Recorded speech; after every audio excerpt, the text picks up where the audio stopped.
করছে কি করছে রে?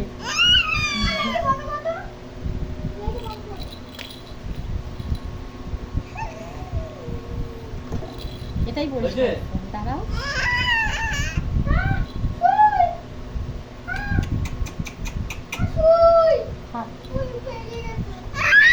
বন্ধ করে দিলাম, বন্ধ কর, ওটা বন্ধ করো। একটা বন্ধ করতে না, তুই একটা বন্ধ করে দিলাম।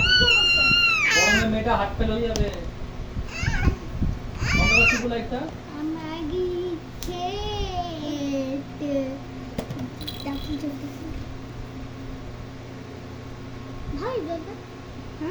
তা বোতলের জল কি ভালো না নাকি খারাপ? মাথা